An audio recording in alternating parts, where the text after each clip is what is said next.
네, 오늘은 지방교회 한 형제가 저에게 저의 말씀을 지속적으로 듣는 형제 같습니다. 저에게 교제를 하면서 아직도 지방교회에 많은 형제들이 주님을 사랑하는, 또 저에 대해서도 많이 알고 있는 형제들이 저에 대해서 이해하지 못하는, 즉 많은 말을 들었던 것 같아요. 그래서 오해가 많다. 그래서 형제님이라고 부르잖아요. 유동근 형제님의 간증을 좀 해주시라. 어떻게 해서 떠나시게 됐냐, 그런 이야기를 해서요. 좀 한 번 더, 그전에도 말씀하신 바가 있는 것 같은데 한 번 더 말씀해 주시라, 이러한 요청을 제가 받았습니다. 많이 듣는 것 같아요. 요즘에 300명도 적은 인원이 아니거든요. 또 어떤 건 500명, 또 어떤 메시지는 한 1000명, 또 어떤 메시지는 1500명 들은 것도 있어요. 그런 걸 봐서 제 메시지가 짧지 않잖아요. 결코 1시간 반, 2시간 이렇게 되는데, 그렇게 관심을 갖는 분들은 중에는 지방교회에 계신 분들도 많이 있을 것 같아요. 제 생각에는. 어쨌든 감사드리고요. 그래서 그런 요청이 있으니까 저도 그 요청이 없었으면 내가 이런 얘기 안 할 거예요, 아마도. 네, 저도 생각을 해보고, 그래 한번 하자, 더 하자.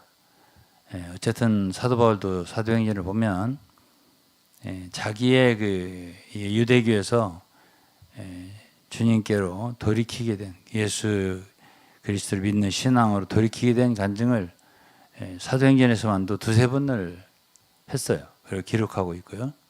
그래서 자신이 어디에 있다가 어떻게 해서 나오게 됐는가에 대한 간증은 해도 좋을 것 같습니다. 그래서 저도 오늘 어떻게 잘할 수 있을지 모르지만은 준비가 많지 않아요. 제가 요즘 너무너무 바쁜 생활을 하고 있어요. 그렇지만은 최선을 다해 보겠습니다. 또 제 아내가 여기 있으니까는 좀 제가 기억이 좀 안 나는 일 있으면 좀 도와주시고요. 이 간증을 하기 전에 제가 제 일생을 회고하면서 항상 감사하고 묵상하고 또 읽어보고 하는 성경이 있어요. 시편 23편, 여러분 잘 아시잖아요. 여호와 나의 목자시니, 23편, 여호와 나의 목자시니 내가 부족함이 없으리로다. 그가 나를 푸른 초장에 누이시며 쉴 만한 물가로 인도하시는도다. 내 영혼을 소생시키시며 자기 이름을 위하여 의의 길로 인도하시는도다. 이 인도하신다는 말이 참 저는 너무 좋아요. 그리고 마지막 절 6절에는 나의 평생에 선하심과 인자하심이 정녕 나를 따르리니 내가 여호와의 집에 영원히 거하리로다. 내 평생에 여호와의 선하심과 인자하심이 정녕 나를 따르리니, 주님이 이건 돌이키면서 하는 말이에요. 내 일생을 돌이킬 때 참 모든 것에 여호와의 선하심과 인자하심이 있었구나 하는 걸 느끼게 된다, 그 말이에요. 그래서 제가 이 지방교회를 떠나게 된 간증 속에도 여호와의 선하심과 인자하심이 있었다는 말이 되겠죠. 그리고 시편 32편 8절 말씀도 제가 굉장히 좋아하는 말씀이에요.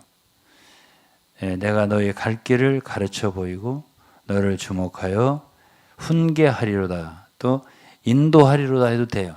이 영어 성경이라든가 벌게이트역 이런 걸 보면은 그 말을 가이드한다 이렇게 번역을 해도 되거든요. 그래서 내가 너의 갈 길을 가르쳐 보이고 너를 주목하여 인도하리로다, 이렇게 제가 번역을 해서 읽겠습니다. 주님의 인도라고 생각하는 거죠, 모든 일을. 그래서 저는 간단하게 말해서 저는 어려서부터 주일학교 때부터 교회를 다녔다고 말씀드렸잖아요. 장로교회 다녔었고, 그다음에 중학교 때도 장로교회 다녔었고, 중학교 때 이미 주일학교 반사를 했고 또 때때로는 전도사님이 안 계실 때는 설교도 하고 어른들 중학교 때 얘기해요. 고등학교 때는 1학년 때는 성결교를 다니고 2학년 때는 장로교를 다녔었어요. 그때 이제 고등부, 중고등부 회장도 하고 그런 얘기를 여러 번 했었습니다. 그다음에 이제 고등학교 3학년 때부터 교회 이제 일반 교회 생활에 좀 약간 취미를 잃었어요. 아닌 것 같다. 그래서 제가 신앙을 내려놨죠. 성경과 하나님에 대해서는 제가 부정하지 않고 보류하고요. 교회 생활은 제가 안 하겠다. 그래서 이제 고3 때부터 대학교 1학년 군대 갔다 와서까지 한 3, 4년, 4, 5년은 아주 저의 암흑기였습니다. 저에게. 그리고 제가 대학교 2학년 좀 복학해서 군대 갔다 와서 그때부터 어떤 대전 자양동에 가양동인가 하는 헐몬수양관에 연결돼 가지고 좀 약간 그 외국 선교사가 선교하는 서로 형제 자매 이렇게 부르는 곳이에요. 그것도 특이하게 또 구원을 또 강조하고. 근데 제가 볼 때는 구원이 확실하지는 않았던 것 같아요.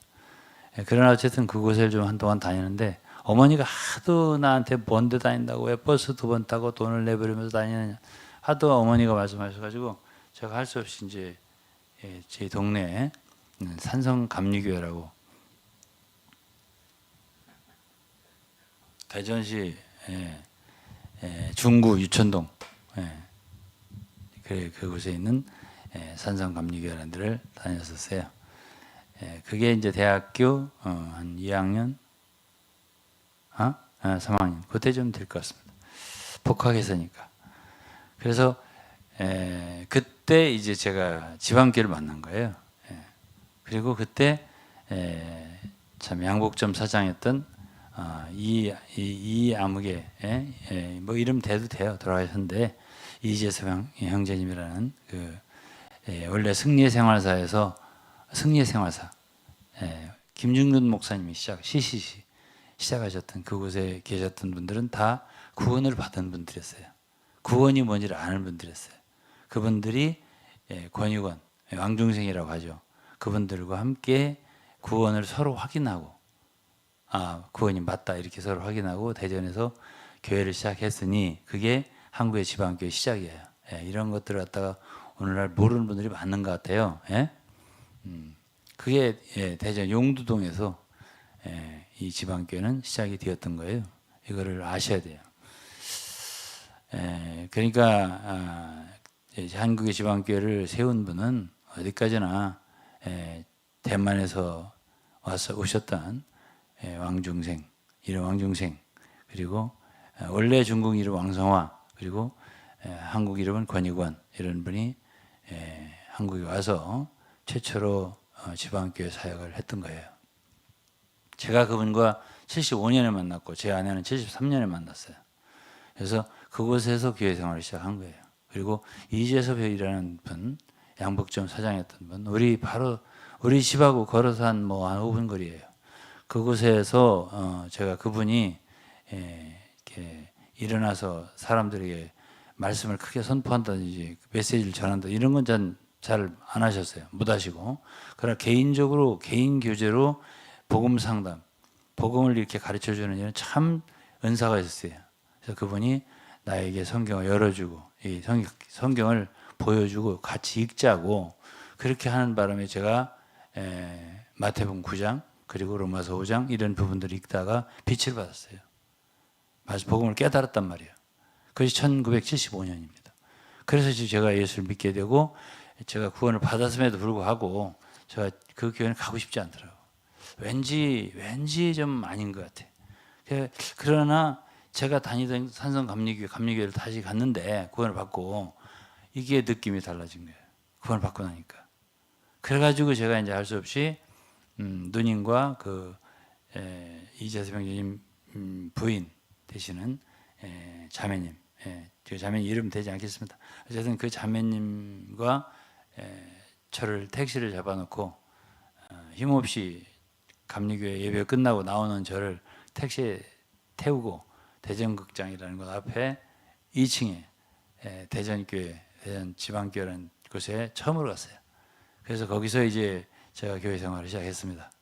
그 1975년입니다. 네, 정확하게. 당시에 이제 대학생 때였고요. 새벽 교대 집회도 다녔어요. 새벽 집회도 아주 제가 어려운데 주위의 형제들이 오해한다고 해서 별로 뭐 믿음도 없는데도 막 끌고 다니고 막 그래가지고 새벽에 안 일어나려고 숨기도 하고 막 그렇게 했었어요, 제가. 그랬었는데 어쨌든 제 유천동하고 그 대영동 대정장 거기까지는 굉장히 멀잖아요. 그래서 새벽 기도를 다니기 어려웠고 이제 나중에 이제 권희원이 명두동에서 어디로 이사 왔냐면 그 유천동 국회로 이사를 오셨어요. 집에서도 새벽 기도를 했기 때문에 비교적 쉽게 새벽 기도를 같이 다닐 수가 있었어요. 그러면서 신앙생활을 시작했어요. 그러면서 저는 직장이 새마을고 중앙에 충청남도 지부 총무과장으로 시작했어요. 그것이 대학교 4학년 때 학교 다니면서 거기를 입사를 했었어요. 그런데 이제 졸업할 때 제가 정식으로 취업이 된 것은 한국화약 인사부였어요. 근데 대전에 계신 한국화약을 가면 서울로 와야 되잖아요. 본사에 와야 되니까. 근데 대전에 계신 권익원 형제님께서 대전을 좀 더 대전에 있었으면 하고 이렇게 하시니까 그때만 해도 이제 저는 구원받고 절대적이었으니까 신앙이 중요하지 싶어서 그냥 한국화약에 가지 않고 그냥 새마을구 중앙에 충남지구에 있었습니다. 그것이 이제 77년도 정도에 77년도 초의 일입니다. 그러다가 77년도 7월달에 결혼했어요. 아내가 지금 여기 앉아 있고 참 제가 한국 나이 27세, 제 아내는 24세 이렇게 결혼했습니다. 결혼했고 그런데 이제 제가 대전에 직장생활하면서 대전에 어려움이 많이 생겼어요. 대전에서 제 직장을 중심으로 해서 제 주변에 어려움이 많이 생겼어요. 정치적으로 여러 가지로. 그래서 제가 대전에 머물기가 상당히 어려운 상황이 됐었고 권영재님도 그걸 인식하시고 저를 이 방면 저 방면으로 도와주려고도 하시고 그러시더라고요. 모든 것이 통하지 않고. 그러자 제가 1979년에 서울중앙회로 스카웃이라고 해야 할지 의회에 계신 분들이 저를 또 굉장히 사랑해 주신 분들이 있었습니다, 당시에. 그래서 제가 새마을금고 중앙에 유통과장 직무대리로 발령을 받고 79년에 서울로 오게 되었어요. 그리고 처음에는 이사를 다 하지 않고 저만 그냥 서울에 계시는 우리 이영재님이라는 이영재님이라고 말할게요. 제 실명을 말할 거예요, 제가. 이영재님 댁에 1년 정도 하숙을 했습니다. 그때 당시에는 뭐 형제들, 자매들가 아니라 하숙비 같은 것도 내지 않았던 것 같아요. 제가 기억에 그냥 있었던 것 같아요. 저도 이제 형제들 데리고 있으면서 하숙비는 안 받던 것 같아요. 어쨌든 간에 당시의 문화였어요. 그것이 우리 교회에. 그래서 권익원 형제님 나더러 서울로 간다고 하니까 이득 형제 집에 있어라 이렇게도 하셨어요. 그래서 제가 그 집에 가서 그냥 조그만 방 하나 내주시길래 거기서 이제 생활을 했었습니다. 그래서 서울 생활이 79년도부터 시작됐어요. 그러다가 이제 직장은 이제 어디에 있었나? 저기 장충공원 장충 동대문 운동장께요. 어쨌든 그 근방에 제 직장이 있었고 그러다가 또 옮겼고 이렇게 저렇게 직장이 옮겨졌었어요. 그러면서 제가 또 저 수유리에 그 도봉산 밑에 자락에 새마을고 중앙연수원 교육원이 있었기 때문에 거기 교수로 재직을 한 1년 정도 했던 것 같아요. 그러니까 거기를 이제 항상 버스 타고 다녔어요. 그게 1981년도입니다. 그때에 그 권익원 형제님이 돌아가셨어요. 그 마지막 그 메시지를 전한 저녁 그때의 광경을 제가 기억하죠. 힘이 없으시더라고. 엘리베이터 앞에서 우리가 서로 진행하는 일도 있었어요. 그때 당시에. 이렇게 물어보니까 아무 힘이 없이 별로 얘기를 안 하시더라고요. 예. 어떤 뜻이 없으세요. 그러면서 그 다음 날 새벽에 서울대학병원으로 중환자실로 가셨다고 이렇게 말을 들었어요. 그래서 제가 중앙에 있다가 이렇게 한 연수원에 있다가 이제 퇴근할 때 28번 버스가 다녔기 때문에 서초동하고 수유리로 그 버스를 타고 오는 과정에 서울대병원이 있었으니까 내려서 한 번씩 뵙고 이렇게 왔단 말이에요. 어쨌든 오래 사시지 못하시고 당시 나이가 그분의 나이가 61세 정도 됐을 텐데 81년도에 돌아가셨어요. 어떻게 이제 어쨌든 교회 생활을 제가 이제 서울로 옮겼고 아내는 이제 80년도에 1년 후에 제가 서울에 와서 1년 동안 혼자 있었고 이사를 와서 같이 80년부터는 서울에서 같이 생활을 하게 되었습니다. 서울교회 생활을 한 거죠. 그리고 제가 83년도 81년도 권영재님이 돌아가시고 82년도 그때부터는 81년도 돌아가신 후부터는 서울교회에 굉장히 혼란이 생겼습니다. 그리고 그때 당시에 이제 권영원 형제님은 이상수, 유틴슬리 형제님의 사역은 일체 한 권도 책 번역한 것이 없었어요. 다만 이제 미국에서 이렇게 이 메시지 하나씩 영어로 오는 것이 몇 사람에게 배달되는 그런 것만 있었고 저희들은 그 읽지도 않았고 읽는 분도 있었나 몰라도. 그리고 또 하나는 박아무개 그때 장로였던 분이 저희들을 아버지 뻘 돼요.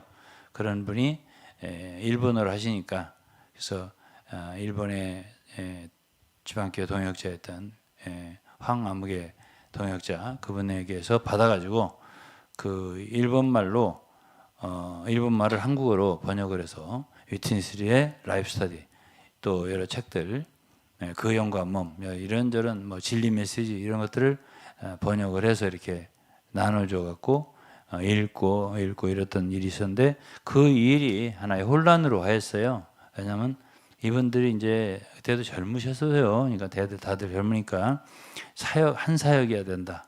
위트니스 사역이어야 된다. 그리고 권익원 사역자는 권익원 형제는 너무 진리가 낮았다. 그리고 잘못 말한 게 많다. 오류가 많은 사역을 했다라든가 또는 비행이 있었다라든가 여러 가지 말들을 이제 하고 또 그것이 이제 애나하임에 있는 위트니스리 그분에게 전달이 되고 이렇게 여러 가지 일들이 있었던 게 1981년부터 2년, 3년 이렇게 됐던 것 같아요. 그래서 이제 서울교회 그 소위 한사역이라는 위트니스 사역이에요.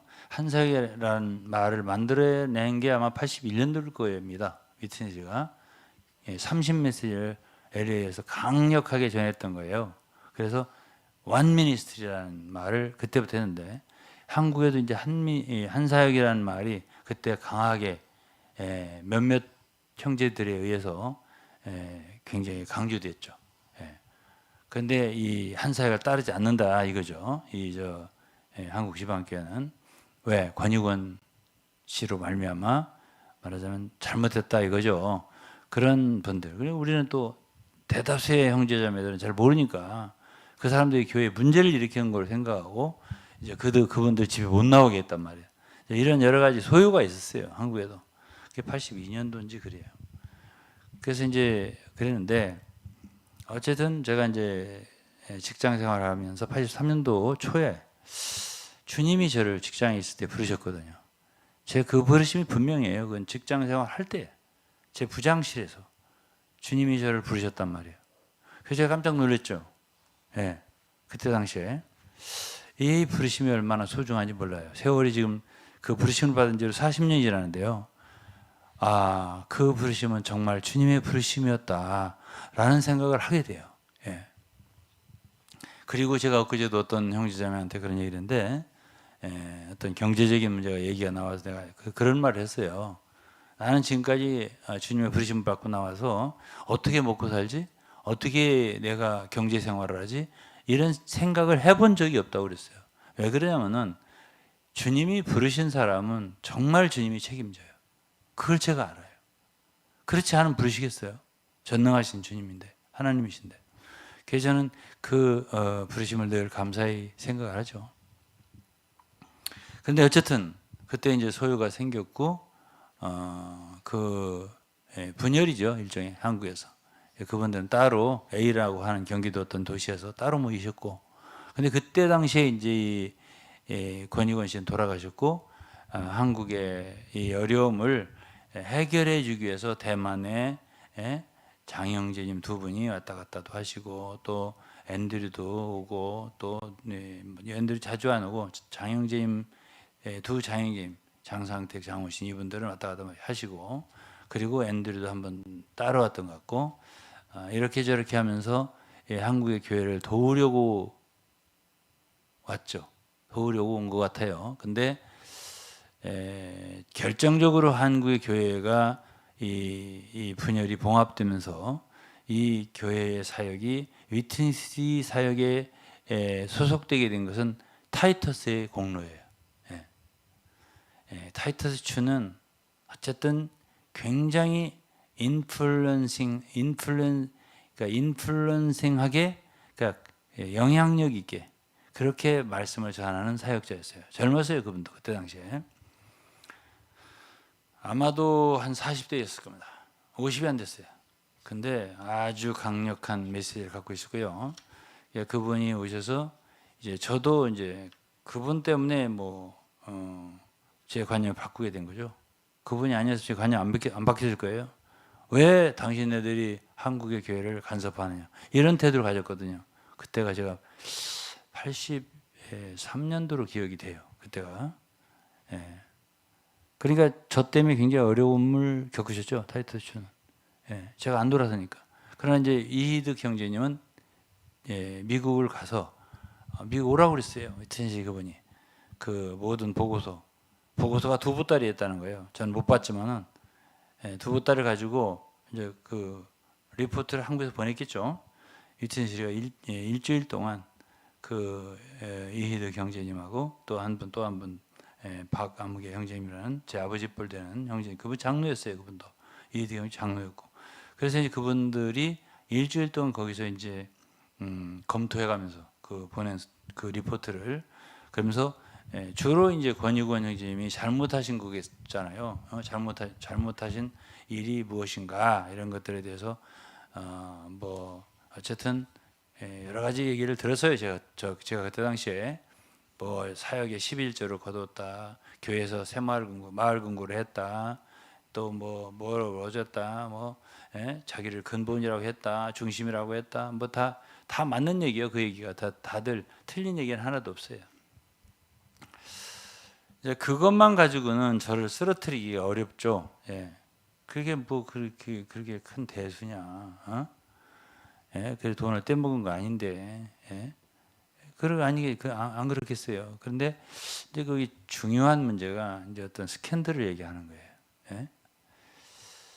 그거를 누가 얘기하냐면, 제가 참 이안무의 형제님 댁에서 내가 참 이런 말하기가 참 입이 안 떨어지는데요. 그래도 해야죠. 제가 돌아선 그 결정적인 순간이니까. 돌아서지 말 걸 그랬어요 그때. 타이틀슈 그분이 제 앞에서 울더라고. 참 눈물에 약한 게 남자라더니, 이 외국 사람이 와가지고 말이야, 내 앞에서 왜 울어, 울기를.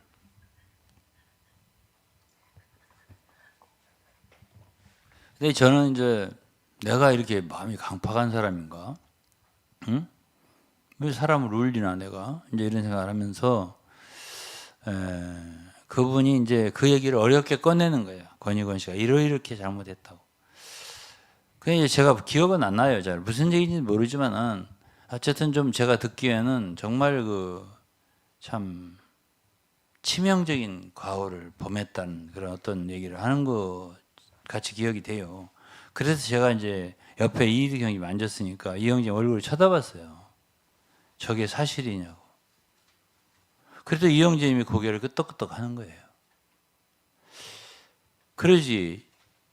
타이투스 출하는 사람은 내 앞에서 울지. 이영재님은 고개를 끄덕끄덕 하지. 응? 그럼 제가 거기서 그 상황에서 내가 거기서 고집을 피우고 그렇게 할 수 있는 힘이 없더라고요. 그래 눈물이 주르르 흐르더라고요. 사나이 얼굴에, 사나이 눈에 눈물이 주르르 흘리면서 다 끝났구나. 제가 그렇게 돼서 돌아섰습니다. 솔직하게 말해서. 예. 그래가지고 이제 저 타이틀추가 그 A라는 경기도에 모인 그분들 집회에 나를 데리고 가더라고. 제가 거기 간증을 했어요. 다 오시라고. 예, 제가 정말 영접하겠다고. 제가 그랬죠. 그래서 그분들이 아주 다 기뻐하면서 다시 돌아오게 되고 하나가 된 거예요. 그런 모든 역할 속에 제가 있었던 거죠. 예, 그런 일이 있었습니다. 그렇게 돼서 이제 한국에 있는 교회가 어떻게 다 위트니스리의 사역 아래로 가게 되었습니다. 그래서 저는 굉장히 이게 큰 축복인 줄 알았죠. 왜 그러냐면 위트니스 사역이야말로 굉장히 거룩하고 흠이 없는 좋은 사역인데 권익원 형제가 참 우리를 잘못 인도했나 보다 이런 생각을 가졌었죠. 제가. 그것이 83년도고요. 그래서 84년도에 저는 타이완에 세길이라고 이제 훈련한다고 그래서 한 달 정도 간 적이 있습니다. 제가 타이완에.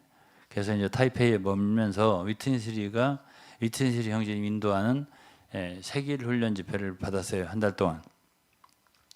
근데 한 달 동안 세길 훈련을 받고 제 느낌 두 가지. 그렇게 적극적이 아니었어요. 제 마음속에.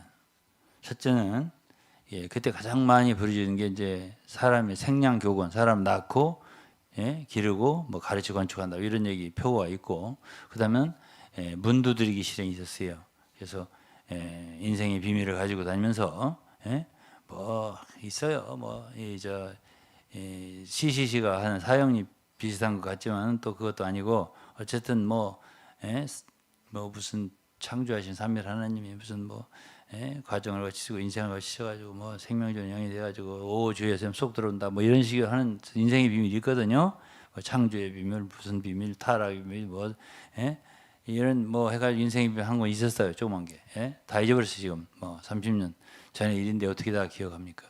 그러나 그거 가지고서 이제 아파트를 다니면서 다 나가가지고 이제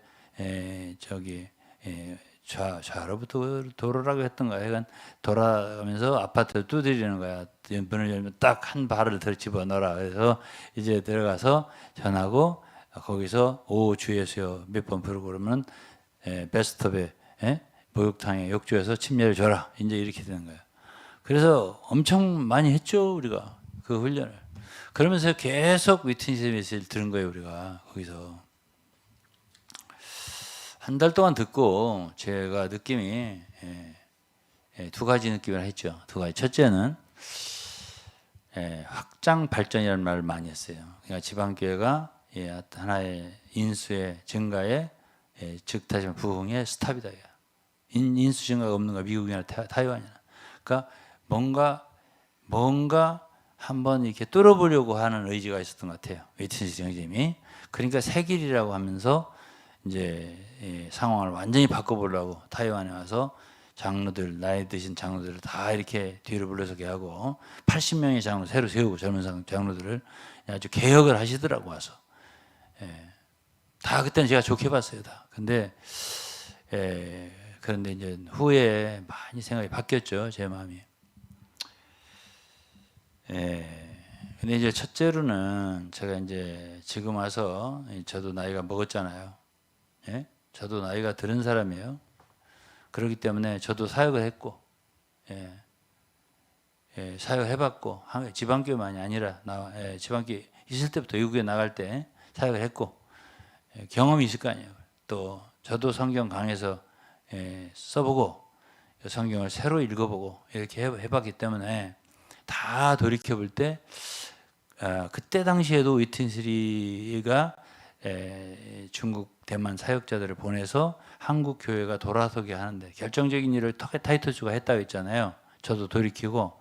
근데 그게 그렇게 옳은 일은 아니었다라는 생각을 제가 하게 되는 거죠. 그것이 어쨌든 위트니스리가 세운 교회는 아니잖아. 한국 시방교회. 그리고 타이완 동역자들이 가끔 특별 집회 때 와서 설교를 한 건 있어도 그분들이 세운 건 아니잖아. 어느 날도 한국 교회에 많은 교회들이 부흥 강사들을 초청해서 부흥회도 하고 그래요. 때때로. 그렇다고 그들이 세운 건 아니잖아. 교회 인수를 몇 명 증가하게 해서는 몰라도 또 그 성도들의 믿음이 좀 좋아지겠어는 몰라도 그들이 세운 건 아니야. 한국 교회 지방교회들을 세운 기초는 어쨌든 권익원 씨라니까요. 권익원 씨가 없으면 제가 없어요. 여기 지방교회 없었어요. 그렇기 때문에 그걸 부정해서는 안 되고 한국에서 함께 봉사했던 뭐 이 안무계, 서 안무계, 류 안무계 이런 분들은 저희들과 함께 사역했던 분들이지 그들이 교회를 세워서 제가 있게 된 거 아니란 말이야. 그는 얼토당토한 말이고요. 이런 것들은 하나씩 다 바로 잡아야 할 항목 같습니다. 왜냐하면 제가 많은 말을 듣기 때문에 그래요. 새로 어떤 역사를 새로 썼다고 하는 예를 들었거든요. 그건 아니고 그리고 위튼시리가 권익원 형제에 대해서 이렇게 심판했다는 거 아니에요. 한국 형제들 몇 명 불러가지고 당시에 이일이 형님도 계시고 또 박아무 형님 계시고 또 한 형제도 있었다고 그러더라고. 그리고 오유성도 거기 있었다고 얘가 들었고 타이터스 추도 거기 있었다고 들었고 일주일 동안 검토할 때 말이에요. 그리고서 이제 권익원 씨가 무슨 잘못이 있었다 이런저런 얘기를 하더라고 말이에요. 그런데 제가 그런 과정에서 돌이켜서 이제 새로 위트니스의 사역을 따라서 배우고 하면서도 시종 제가 이제 마음속에 한 가지 남는 퀘션 마크가 있었어요. 그건 뭐냐? 한 번 사람이 이렇게 속잖아요. 속았다는 걸 뭘까? 권익원 형제님이 완전히 옳은 분인 줄 알았을 거 아니에요, 제가. 그러니까 따랐죠. 근데 아니라고 한 거 아니에요. 그러면 위트니스인들 또 틀리면 어떡하죠? 이런 생각 안 할 것 같아요? 아니 일반적으로 그냥 무조건 그냥 뭐든지 아멘 아멘 하는 사람 아니고 우리 같은 사람들은 젊을 때 대학생 때부터 정치학생이에요. 제가 정치를 졸업했다고 생각했습니다. 대학 졸업하면서. 왜 제가 어려움에 빠졌는데 왜 직장을 대전에서 서울로 옮겼는데 정치적인 문제 때문에 그랬어요. 그러니까 정치에 대해서는 제가 잘 알죠. 그렇기 때문에 졸업했다고 생각했다니까요. 그때 당시 이미 그 소용돌이 속에서 그런 것에 대해서 알기 때문에 종교도 이 기독교도 지도자가 이렇게 잘못될 수 있네. 저는 잘못될 수 있다고 생각 안 했어요. 그리고 일반 기독교에서는 실망하고 제가 고등학교 3학년 때 교회를 그만뒀지만은 이곳은 아닐 거다. 그래서 제가 지방교회 들어오면서 이성복 목사님이 정말 물을 떠난 고기가 혹시 산다 해도 예수 떠난 심령은 사는 수가 없어요. 예수님 내 중심에 오셔서 주님 한 번만 만족하옵나이다 이 찬송 생각나고 내가 물을 떠난 고기였구나. 그 어떻게 살아? 이제 물을 만났구나. 내가 정말 참된 교회에 돌아왔구나. 이런 생각을 가졌잖아요. 그런데 그게 불과 6년 만에 뒤집혀가지고 6년이에요. 75년도에 들어와서 81년도에 돌아가셨으니까. 그리고 나서 이제 권익원 씨가 완전히 틀렸다. 그리고 나서 이제 저더러 이제 우리더러 위트니스 따르는 거 아니에요. 한 사역이니까. 그럼 내가 거기에 완전히 따르겠어요? 거기에다가 일단 봐야지 누구든지. 누구든지 사람이라는 종교 기독교라고 해서 무슨 회복이라고 해서 지방교라고 해서 절대적일 수 없구나 이런 생각 가졌으니까 저는 한면으로는 따랐지만 한면으로는 항상 주의하면서 봤죠. 그런데 미국에 갔을 때 그 상황이 어때요? 대만이 처음에 타이완에 갔어요. 84년도에 이 얘기하다 말았지. 한 달 동안 메시지 들었을 때 두 가지 느낌이 있었대요. 첫째는 확장 발전이라고 하는데 제가 집에 와서 아내한테 말했어요. 이분의 말을 다 종합해 볼 때 서로 발을 묶어 놓고 뛰어라 이렇게 하는 말로 들린다고. 결론적으로 제가 그렇게 말했던 거예요.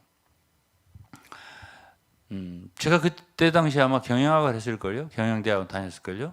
그러니까 저는 경영을 배웠잖아. 그래도 그렇게 공부를 잘하지는 못했을지라도 그 경영학을 했잖아. 그러니까 뭐 성장은 어떤 거고 안정은 어떤 거고 이런 걸 알 건 아니에요. 그래도 정치도 그 속에 좀 있었으니까 소용돌이 속에 좀 알고. 그러니까 사람이 인간이라는 게 거기서 거기구나. 교회도 그렇고 세상도 그렇고. 그런 생각을 하니까 누구도 그렇게 완전히 믿지는 않죠. 그다음부터는. 그러니까 이제 제가 하는데 이분은 서로 다리를 묶어 2인 경기 하라듯이 그 어쨌든 지방교회라고 하는 단체는 이게 발전할 수 없는 확장할 수 없는 그러한 그 형태를 갖추고 있다고요. 기성교회나 세상 사람들한테 대부분 어떤 이단적인 단체라고 하는 그런 네임을 갖고 있어요. 그러니까 정말 확장하고 싶다면 그거부터 해결을 사실 해야 되거든요. 근데 그건 해결 하지 아니하고 오히려 더 내부 결속을 단단하게 하고 차별화를 단단하게 하고 그럼 계속해서 그 말씀하세요. 그리고선 또 한면으로는 확장하자고 하는 거예요. 그래서 내가 꼭 느낌에 이거 꼭 묶어놓고 달리라고 하는 것 같아. 이런 생각 한 생각. 둘째는 이분의 메시지가 말을 잘해요. 정말 잘해요. 제가 위트니스 그분 말씀 잘 전한다, 말 잘한다는 건 제가 인정을 해요. 아주 그냥 그 집회 장소 집회소라고 그러나 그 예배당 그 안에서 들을 때는 완전히 뭐가 다 된 거야. 다 됐어. 다 뭐 충만됐고 풍성하게 됐고 뭐 충만됐어. 완전히 새 예루살렘 내려왔어. 완전히 이렇게 뭐가 정말 그 말을 들으면서 다 됐어. 다. 그래서 나와보면 그만이야. 아무 똑같아. 아무 데가 변화가 없어. 이게 뭐지? 근데 그렇게 말을 잘하는 분이 내 새마을고 중앙에 있을 때 내 위에 바로 상관 이유아무개 부장님이 있어요. 나하고 성이 그분 류구 나는 유구 다른데 대단히 말을 잘하는 분이 있어요. 그분도 그 사이즈가 이 체격 그것이 위트니스 그보다 비슷해요. 머리가 좀 크고 키는 그렇게 크지 않고 그리고 달변이고 그래가지고 그분이 새마을고의 그 이을에서부터 얘기를 쭉 하면 당시에 어떤 고관이 와도 뭐 심지어 뭐 어떤 정부의 관료들이 와서 교육을 받아도 아주 그냥 다 그것만 하면 우리나라 민주주의도 뭐 풀뿌리 민주주의서부터 되고 경제도 다 부흥되고 다 우리나라 삽싹이 되는 거야. 뭐만 새마을고만 하면 이건 기타 금융기관은 완전히 다른 거야. 완전히. 다른 건 다 돈 장사야. 이건 아니야. 이거는. 왜 아닌가? 그건 옛날에 우리나라의 향약과 개와 뭐 도래와 이런 게 있었는데 이런 것들이 발전돼 가지고 해가지고 뭐 이건 출자를 해서 어떻게 하는 건데 전혀 금융기관이 아니다는 거야. 그래서 이거는 민주주의에도 발전이 되고 다 살아나고 뭐 경제도 그러면 뭐 들을 때는 그 방에서 막 완전히 흥분되는 거야. 이야. 근데 나와 보면은 새마을금고라고 하는데 여기 다녀보면 농협이나 신협이나 무슨 생활이나 뭐 은행보다도 못하는 조그마한 금융기관이야 그냥. 근데 그 안에서 교육받을 때는 그분이 말할 때는 왜 그렇게 좋을까? 그래서 제가 그분 생각을 한 거 집에 한 달 교육받고 와가지고는 여보 그 위트니스라는 분 말하는 게 이유아무개 부장님하고 똑같아. 어떡하지? 제가 그렇게 말했던 사람이에요. 그렇기 때문에 저를 갖다가 뭐라고 지금 말들을 하신다는데 죄송합니다만은 처음부터 저는 퀘션 마크를 크게 붙이고 있었고 탁상 공론자구나 이론이구나 이런 생각을 하던 중 86년인가 그때쯤 그게 83년도고요. 한 3, 4년 후에 제가 어치마이 책을 우리가 번역하기 시작했어요. 그때 체험 번역에 이기는 생명이라는 책이야.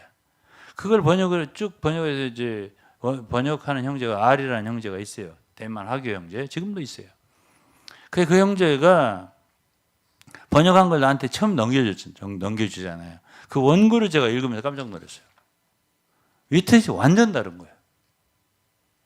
이야, 이 책을 내서 만약 한국 지방교회에다 나눠주면 위트니스 사역은 완전히 끝나겠구나. 이런 생각을 한 거예요, 내가. 그래서 그 책을 내고 차마 배포를 못했어요. 한국 교회가 뒤집어질 것 같아서.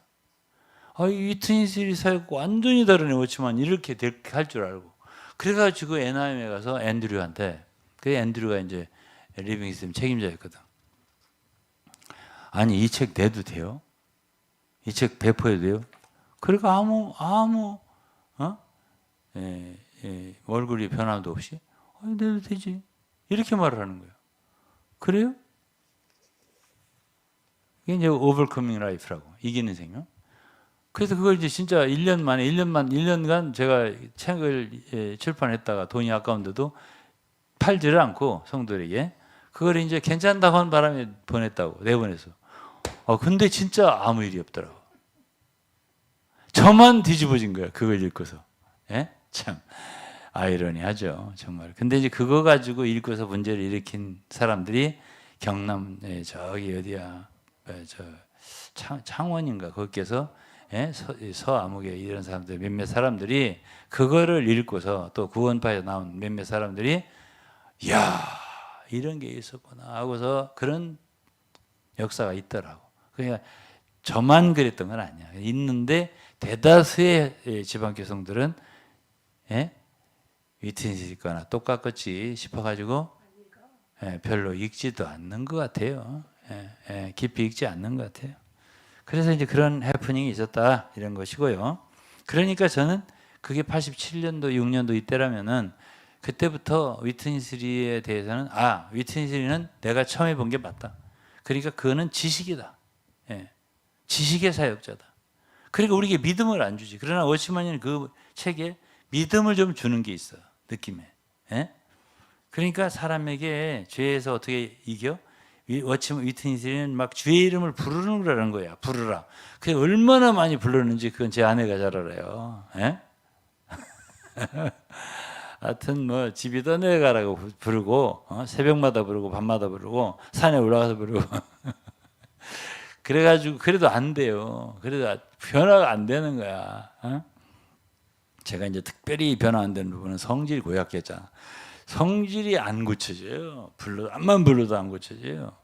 그래서 그것 때문에 고심을 엄청 하는데 워치만이 그 책을 읽고서 정말 변하더라고. 순간에. 내가 그래 놀랐어요 스스로. 그러니까 이 사람하고 이 사람의 사역은 다르구나 이렇게 느꼈던 게 87년도, 86년도 그때쯤이에요. 그래서 제가 워치만 위트니까 그때부터 손을 딱 놓았지. 이거는 지식 딱. 그렇지만 제가 어느 누구에게도 말 안 했습니다. 말 안 했어요. 다만 제가 어쨌든 그것도 한때더라고. 워치만이가 그것이 전부다인 줄 알았는데 이기는 생명 그것도 한때더라고. 조금 세월이 지나니까 그것도 어느 면에서 돕는 게 있지만은 그것도 온전하게 모든 사람에게 모든 인생을 인도해 줄 그런 책은 아니야.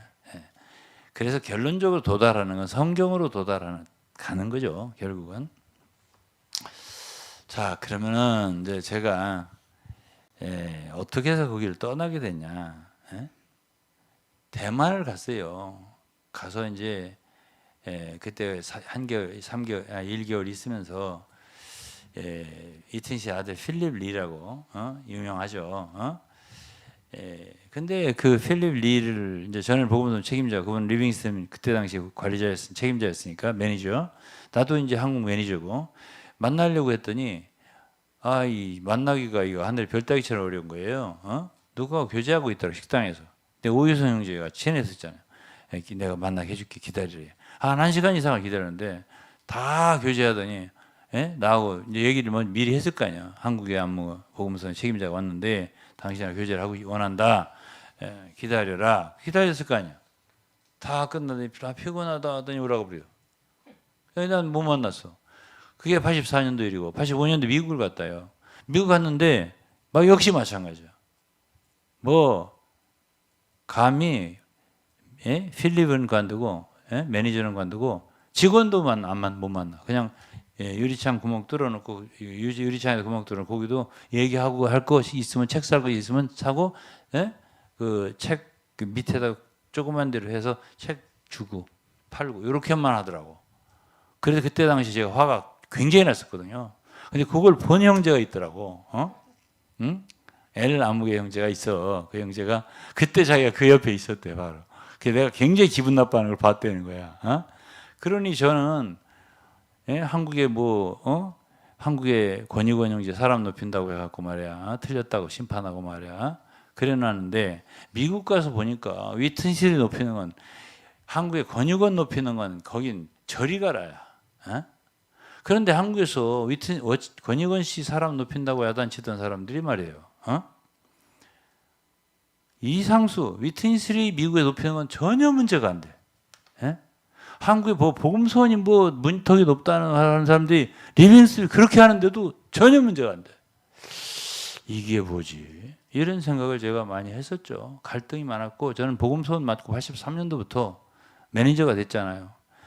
그러면서도 제가 정말 그때부터 저의 괴로움과 핍박은 이루 말할 수가 없었습니다. 봉사집회만 모이면 복음서원 가지고 얘기하는 거예요. 아니 서울교회 봉사집회하고 복음서원하고 무슨 관계가 있습니까? 계속 왜 그러냐? 그거는 이제 복음서원을 하고 싶어 했던 형제들이 있었기 때문에 그래요. 왜? 일본어로 번역해서 계속 나눠주고 한 사역, 위트니스 사역을 한국에 보급하고 애를 썼던 몇몇 형제들이 당연히 복음서원이 자기들이 올 줄 알았는데 누구죠? 타이터스 주가 와서 나에게 그걸 임명했네. 그러니까 이제 타이터스 주에 대해서 얼마나 마음이 안 좋았어요. 그러니까 우리 집에 와서 어떤 형제는 타이터스 주가 한국에 와서 정치하고 왔다 막 하면서 중국어 번역자 류 안무개는 뭐 고기도 사다 주고 뭐도 사다 주고 이렇게 얘기를 하고 이렇게 하고 번역하니까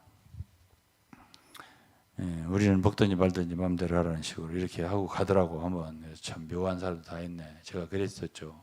제 아내가 지금 앞에서 들으면서 웃고 있어요. 다 그 소리 알거든요. 그런데 이제 어쨌든 제가 그런 과정을 통해서 너무 괴로워가지고 제가 너무 괴로움을 많이 겪었어요. 왜 겪었지? 어디서 왜 겪어서? 복음서 하면서. 그래가지고 복음서 일하기도 어려운데 번역, 감수, 교정 이 얼마나 그때는 인쇄도 엄청 어렵게 했어요.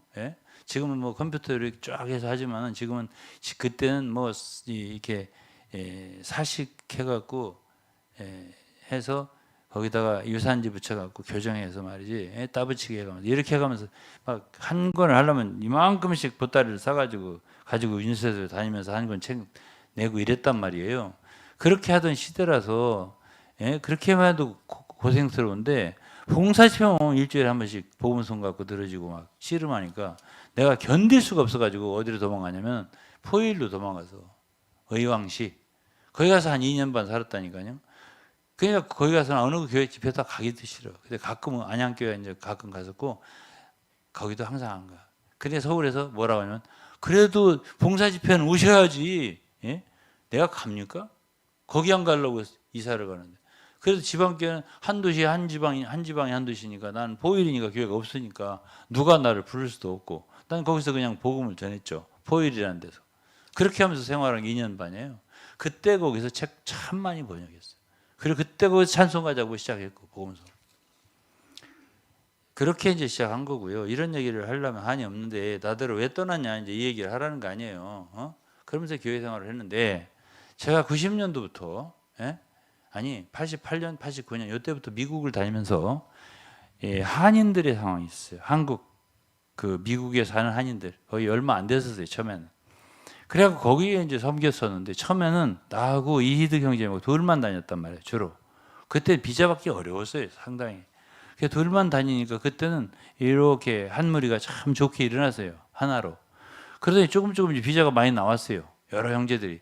그러다 보니까 이 미국의 형제들 한인들이 분열되기 시작하는데 다 이 사람 파, 저 사람 파, 이 사람 파, 저 사람 파, 한국의 형제들 파가 되는 거야.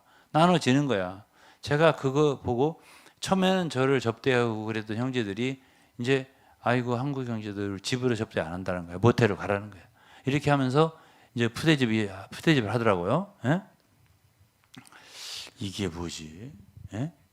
그러니까 이제 한국에는 이제 합법적으로 이게 좀 의견이 맞지 않으면 집회소별로 이제 나눠서 이제 서울도 12개인가 11개인가 나눠서 모였잖아요. 집회소. 집회소 나누는데 다 모일 때는 서로 하나라고 하면서 우리는 하나요. 하나일세 막 하는데 예? 이 미국에 와 보니까 이 집회소 책임자는 이 사람. 저 집회소 책임자 이 사람 좋아하고 저 형제는 저 가정은 저 사람을 따라가고 이렇게 다 나눠지더라 이 말이에요. 그곳에서. 그래서 그때부터 무슨 퀘스천을 가졌겠어요?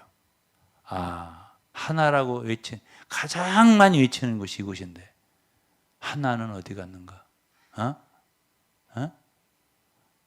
무슨 하나인가 이게? 예? 그래서 앤드류하고 제가 헤어질 때 가장 많이 얘기했던 주제가 하나입니다. 무슨 하나야? 이 지방교회 하나가. 요한복음 17장에 주님이 기도한 그 하나가 여기 지금 이 지방교회 하나예요. 그리고 제가 이제 90년도에 그 어디죠? 몽골에 그 주님이 길을 열어서 주님이 나를 보내주셨어요. 그때부터 이제 해외 사역을 할 때 내가 위트니 사역을 계속 안 하겠다 그랬어요. 아주 선언하고 갔어요. 이 지방교회 사역 틀렸다 이거. 그래서 저는 저하고 함께 있었던 형제들이 다 들을 테니까 이 메시지를 저는 나는 그 사역 연속 안 한다. 그거 하려면 내가 비행기를 3번씩 타고 당시에 홍콩 가서 한번 베이징 가서 갈아타야 돼요. 그때 당시에 저 어디를 가려면 울란바토르 가려면은 그렇게 해야 돼요. 이거 다 못하겠네. 그래서 이제 울란바토르를 가려면은 어쨌든 베이징 가서 하루를 자야 돼요. 밤을 자야 돼요. 그렇기 때문에 이제 사회주의 들어가는 안보 교육을 받아야 돼요.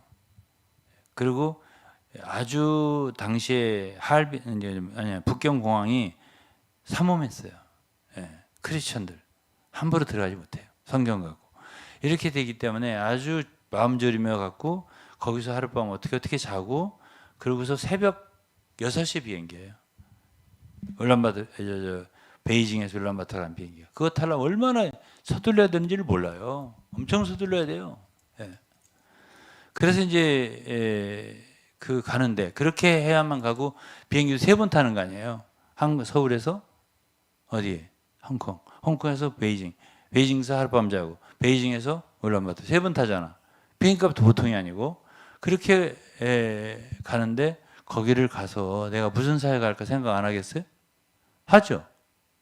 그런데 내가 가서 그렇게 말로만 하나인 실제적으로는 다 나눠진 그런 종류의 하나를 위해서 한 몸을 위해서 그 이 위튼실이라는 분의 사역을 연속해서 몽골을 가서 사역하기 위해서 내가 가겠어요? 내가 그만큼 바보예요? 그러니까 내가 선포를 했다니까. 제가 함께 있었던 형제들 양심이 있으면 알 거예요. 난 그 사역 계속 안 한다. 나는 새로 시작한다. 새로 시작하려면 날 따르라. 내가 그랬죠. 나 함께 한다. 그렇지 않으면 나 함께 하지 않는다. 그렇게 해서 시작된 것이 몽골의 사역이에요. 그래도 제가 한국의 이득 형제님이라든가 또는 내가 누구 기억이 안 나지만 많은 형제들 노아무개 형제라든지 박아무개 박상우 등등 다 박상우도 갔었죠. 다 한 번씩 가게 했고 심지어 앤드류 형제도 한번 갔었어요. 제가 같이 가자 그래서. 그러니까 제가 완전히 닫아놓은 건 아니죠. 그리고서 이제 그렇게 이제 어쨌든 몽골의 사역을 시작했단 말이에요. 그리고 많은 형제들을 참 많은 나라를 보내고 사역을 했는데 많은 나라의 교회가 세워졌죠. 우리가 보내는 곳마다 저희들이 가는 곳마다 교회들이 많이 세워졌어요. 알 테고. 그럼 왜 그곳을 떠나게 됐느냐 이 얘기를 지금 해라는 거 아니에요. 저들어.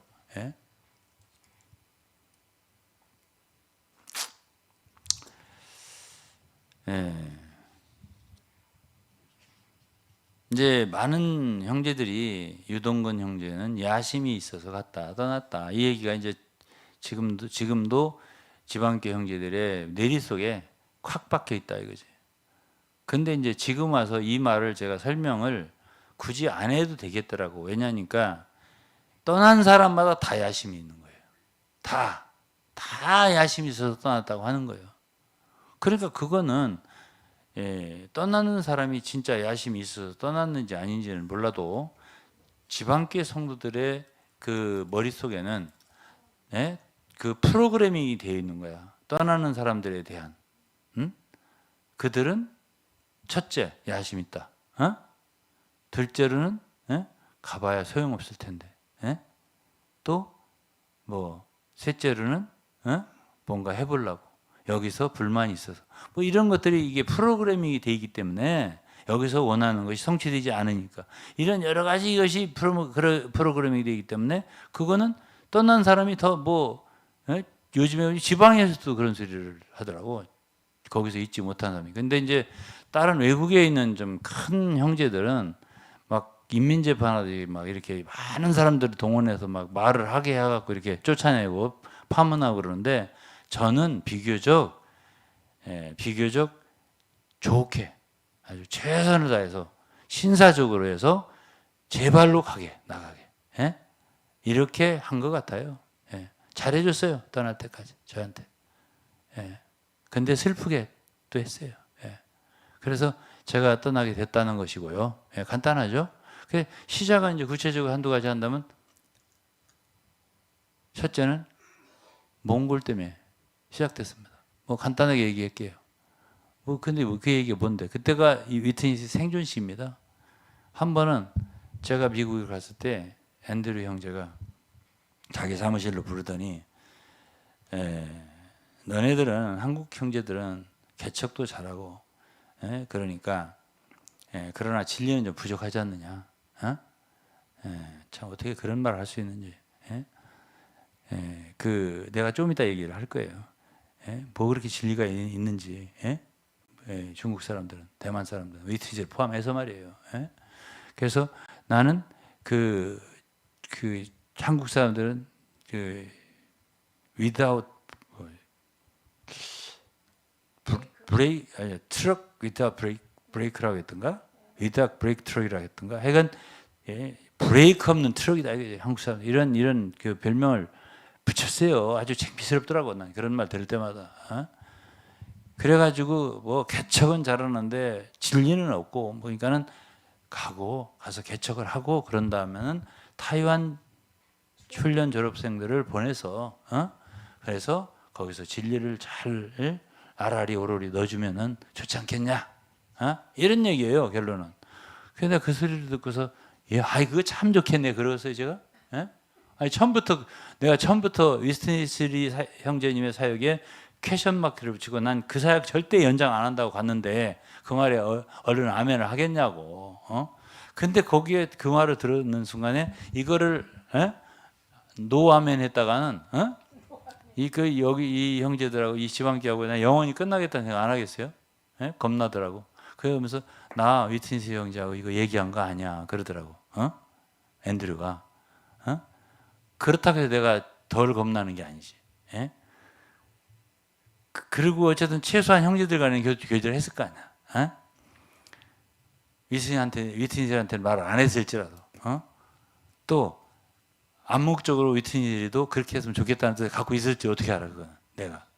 그러고 나서 이런 소리를 하더라고. 네가 허락하면은 네가 그것을 오케이 하면은 위트니스 형제한테 내가 형제님한테 말하겠다 이러더라고.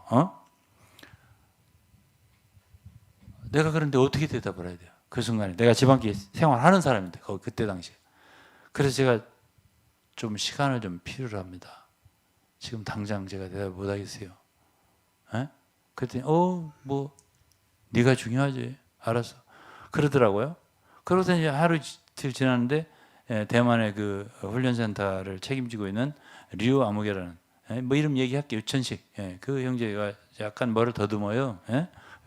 그 형제가 하루는 그 다음 날인지 손을 이렇게 비비면서 그분은 그런 잘해요. 대만 중국 사람들 내가 참 뭐라고 표현해야지. 브라더 유 넘버원 막 이렇게 말하면서 점심을 같이 먹자는 거예요. 그래 같이 먹었어요. 같이 점심 먹으면서 몽골에 타이완 그 훈련생들 어떻게 보내냐고, 어떻게 보내야 되냐고 나더러 물어보는 거예요. 떠듬떠듬 영어로. 그래 내가 아직 대답 안 했는데, 그랬더니 이 사람이 당황하더라고. 그 사람이 좀 더 당황하면 더 더듬거리거든. 그래서 내가 아직 그러면서 내가 기분이 좋게 해서 나보겠어요. 내가 슬그머니 나도 성깔이 있으니까 올라올 거 아니야. 얼굴이 붉어질 거 아니야. 내가 대답도 안 했는데 무슨 소리를 이렇게 말을 치고 들어오는 거야 이게. 이제 이런 생각을 하지만 내가 뭐 성질을 안 냈어요. 그렇지만 뭐 내가 아직 대답 안 했다 이렇게 하고서 일어나서 밥만 먹고 나오는데 여태 돈은 나하고 이제 나도 안 치르고 저도 안 치르고 옆에서 아주 홍콩 갑부한 형제가 있어요. 어떤 첸이라고 하는 그분이 이제 그거 같이 식사하다 식사비 내줬어요. 그때 이제 사모님도 계셨을 거예요. 그래서 나는 이제 그렇게 왔는데 그 다음 날인지 또 다음 불러요. 앤드류가 어떻게 생각해봤냐고. 생각해봤다고. 어떻게 생각하냐고. 그래서 이건 불가능한 것 같다고. 이건 어떻게 갑자기 부모를 바꾸냐고. 내 자녀들 같은데 몽골의 성도들은 어떻게 그 부모를 금방 바꾸냐고. 바꾼다 하더라도 최소한도 기간이 있어야지 서있지 할 수 있는. 그게 금방 될 수 있는 게 아니지. 내가 이렇게만 대답했단 말이야. 그러니까 아이고 뭐 네 느낌이 중요한 거야. 뭐 이렇게 말을 하더라고. 그래서 나는 그때 그 말을 듣고 참 교통 차이 카이바이로 교통은 길을 열어준다더니 참 이 교제를 하니까 안 되는 게 없네. 참 감사하네 주여 감사합니다 하면서 나왔단 말이에요. 그랬더니 그 뒤로 유동근 형제는 말이야 자기 사역지를 말이야 다 자기 호주머니에 듣고 자기 사역하는 사람이 소문이 슬슬 나는 거야. 사실은 이제 어떻게 해서 떠나느냐? 어떻게 해서 제가 지방교하고 괴리가 됐냐? 한번 이제 듣는 지방교 성들이 한번 생각을 해보세요. 여기서부터 자세하게 꼭 얘기를 해야 돼요. 그때서부터 이제 자기 사역한다는 소문이 계속 나길래 하도 내가 화가 나서 한번 제가 화가 나서 한다는 게 결국 화가 나도요 크지는 않아. 목소리는 그냥 내가 그럼 내가 내 사역을 하지 남 사역을 하냐 내가? 내가 자기가 자기 사역하지 그럼 남의 사역해? 내가 그랬더니 어이가 없듯이 그러더란 말이에요. 그래가지고 이제 제가 그렇게 하다 보니까 이분들하고 이제 거리가 생겼는데 거기다 대고 이제 외국에 다니면서 뭐 이탈리아 갔다 처음에는 제가 다니면서 설교하는 거 녹음도 안 했어요. 안 했는데 듣고서 우리 함께하던 동역자들이 너무 말씀이 귀하다고. 왜? 교회에 어려움이 생겼어요. 이탈리아에 가령. 근데 한 번, 두 번, 세 번 집회를 하면 교회가 나는 좋아지는 거예요. 제가 불가리아도요. 완전히 한 1, 2년 동안 분리가 됐었다고요. 두 파로. 그런데 제가 한두 번 갔을 때 하루에 한두 번 메시지 전화가 하나 됐다고.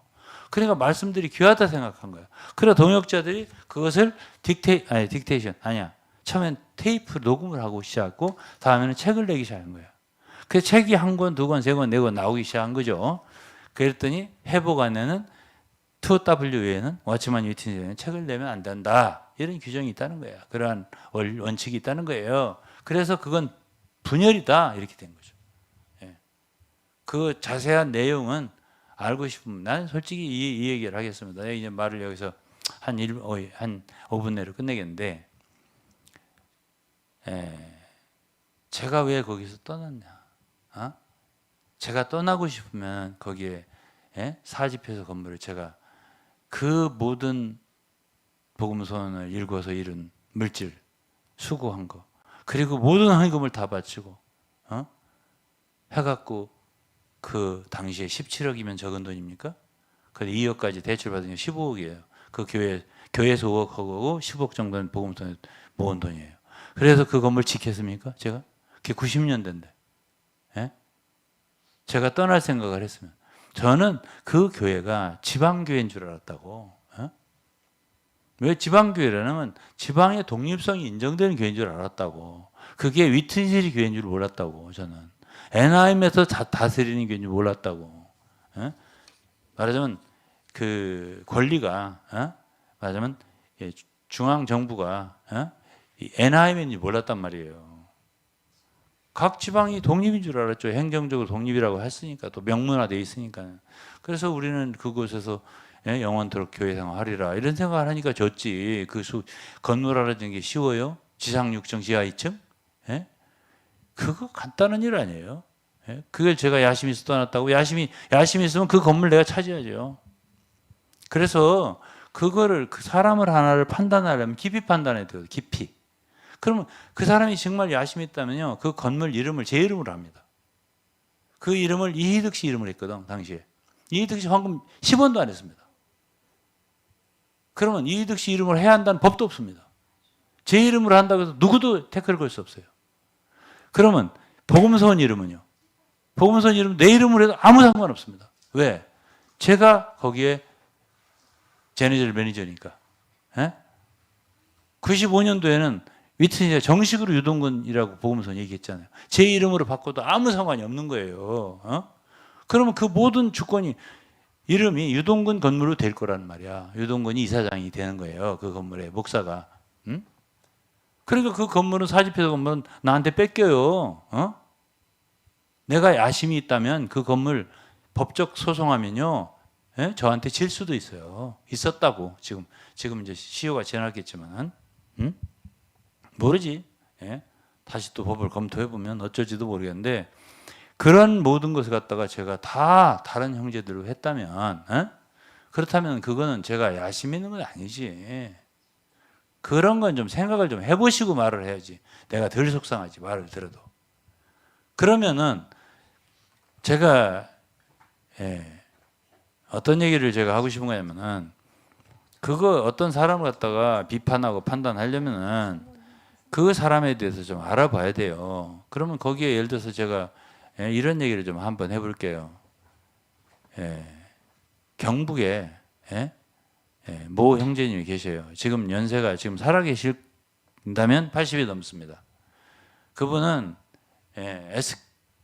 SK가 아니라 스카이 대학 중에 하나야. 내가 어떤 대학이라면 또 어떤 사람이 딱 찍을 수도 있기 때문에 그렇게만 얘기하겠습니다. 그렇게 말하고 굉장히 좋은 직장 다니고 계셨었고 퇴직을 했을 때일 겁니다. 그때 그분이 하루는 제가 거기를 떠나서 적어도 10년 정도가 넘었을 때인데 전화를 하셨어요. 저 이름도 처음 들어보는 이름이고 얼굴도 몰라요. 지금도 몰라요. 그분이 저한테 이런 말을 해요. 저는 유 형제님이 왜 지방길 떠나셨는가에 대해서 나름대로 여러 방면으로 조사를 해봤습니다. 그분 얘기예요.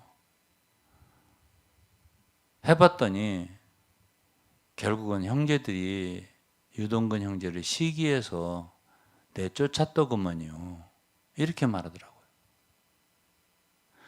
그런데요, 안타까운 거는 지방교회는, 한국 지방교회는 대들보는 나가고 석가래들만 남았습니다. 이렇게 말을 하더라고요. 정 궁금하시면 누구신가 제가 개인적으로 저한테 찾아오셔서 비밀을 약속한다면 제가 이름 알려드리겠습니다. 네. 왜? 싫었다. 사실이다. 그 말이에요. 그러면 제가 그 말을 듣고서, 아이고, 정말 나를 알아주는 사람이 있네. 제가 그렇게 생각할 것 같습니까?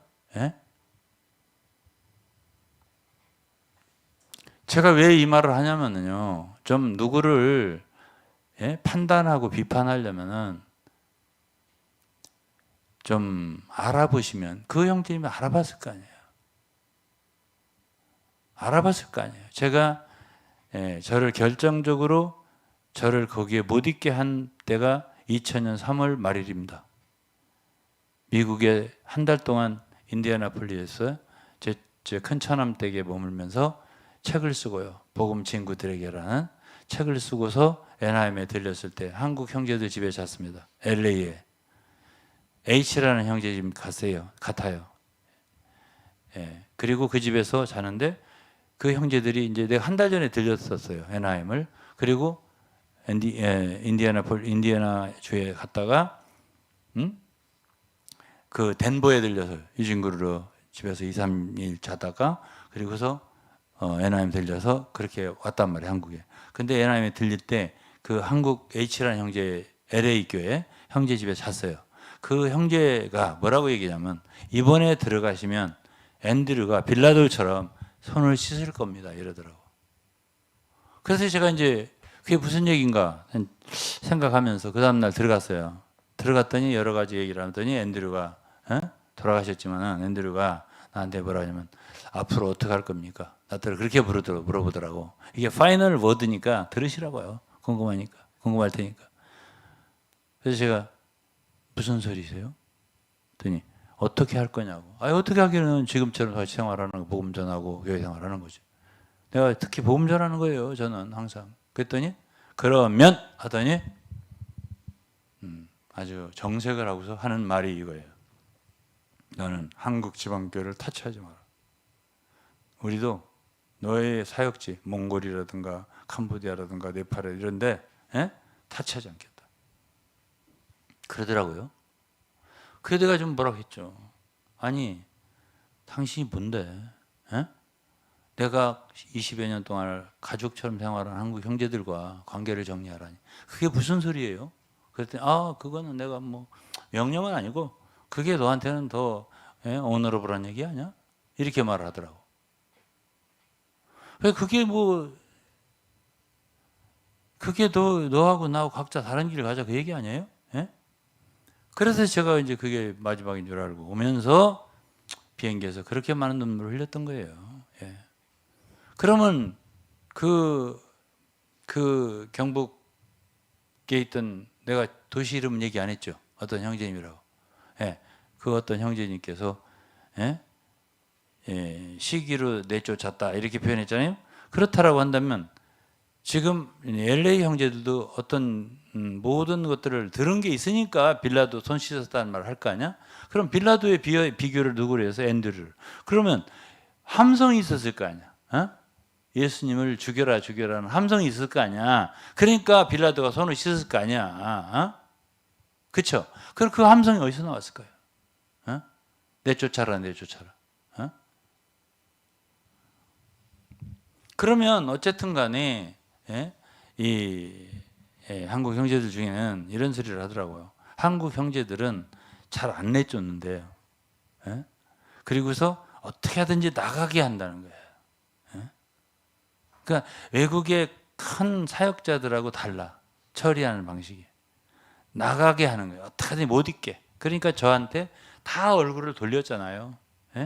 교회마다 돌렸어요. 제가 광주교회도 해외 사역자들 하면 가겠다 했더니 반대하고 또 경남인가 어느 교회에 좀 방문하면 어떻겠냐 하니까 반대하고 또 위트니 생존 시에 90 몇 년도야 그때가 훈련받은 게 96년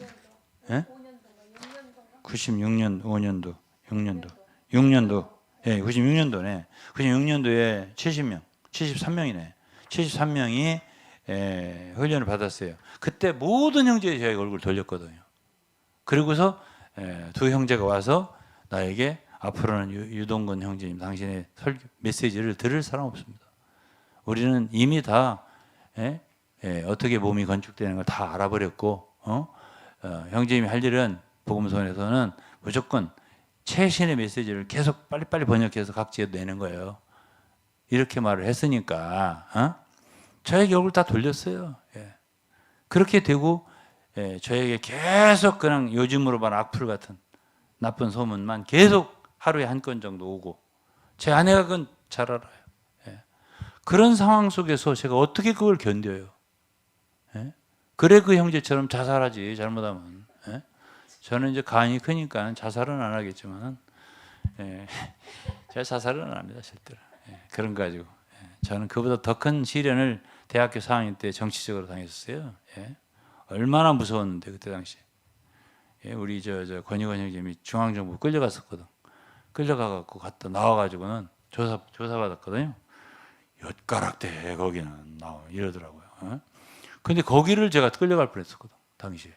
그래서 권영님이 그 당시에 굉장히 나를 걱정하시더라고요. 예. 그럴 정도로 제가 정치적으로 몰렸었다고. 그런데 그럴 때도 제가 나대로 잠적하라고 선배들이 와서 잠적 안 해. 내가 그랬던 사람이에요.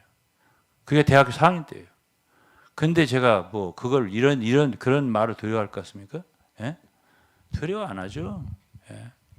자살 안 한다고 그러니까 그런 소리 들어도 그렇지만은 견디기는 어렵다. 스트레스는 오더라고. 굉장히 스트레스가 와. 그래서 내가 제 아내한테 여보 여기 있다가 잘못하면 병들어 죽겠다야. 내 명대로 못 살겠다야. 맨날 오는 게 그냥 소극적인 그냥 그런 말만 나에 대해서 오는데 이걸 어떻게 견디고 산다냐. 예? 그러니까 이제 제 발로 나갔다고 나중에 그랬더만 저는 떠난다고 선포한 건 없어요. 한 번도. 난 지방교하고 관계 정리하겠다. 그런 적은 없어요. 제가 한마디 들어본 사람 있어요? 예? 사모님 들어봤어요? 예? 예. 그러나 내가 거기에 그 봉사집회 이런 데는 나 참석하지 않겠다. 나는 역촌동으로 가서 다른 데 어디 가든지 복음을 전하겠다. 로마서 16장의 사도 바울처럼 예. 이렇게 말을 하고서 이사를 했던 거예요. 예. 그게 전부답니다. 그랬더니 거기서 공문을 각지 보내가지고 10월 달인지 몇 월 달인지 2000년 예? 10월인지 11월인지 모르겠어요.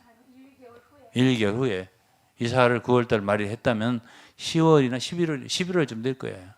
예? 총집사제를 해가지고 거기는 분열적인 모임이니까 뭐라고 했어요?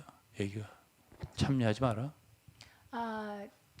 거기에서 나오는 문서를 읽지 말고 또 유동근 형제를 따르는 무리와 접촉하지 말아라. 예. 그런 공문이 내려왔었어요. 그리고 사실은 거기서 거기에 있는 의미가 없지. 의미를 못 느끼게 만드는 게 네. 거기에 있으면 성도들과 서로 사랑도 하고 그러던 분들이 점점점 얼굴이 굳어지고 이렇게 만나면 전혀 뭔가 통하지 않는 차가운 돌처럼 얼굴이 변해버리는데 어떻게 그런 데가 있을 수 있어요? 그러니까 이제 어쩔 수가 없더라고요. 그러니까 이제 팩트만 얘기를 하자고요. 팩트를 정리하면은 첫째는 예, 몽골의 사역을 가져라. 갖다가 놔라 NIM에다가. 그래야 하나다. 그것이 팩트예요. 그리고 나는 그럴 수 없다. 그러니까 이제 앤드류가 뭐라 했냐면 가져와야 하나다. 그래서 내가 그렇게 안 해도 성경에는 하나가 될 수 있다. 어? 왜 바울이 안디옥에서 떠나서 이방의 교회를 세웠는데 그걸 가지고 다 저기 예루살렘의 사도들한테 갖다 놓는 거냐? 그래야 꼭 한 몸이냐? 아니지 않냐? 교제의 약속을 하면 되지 않냐? 이렇게 내가 말했던 거예요. 이것이 가장 중요한 포인트다, 팩트다.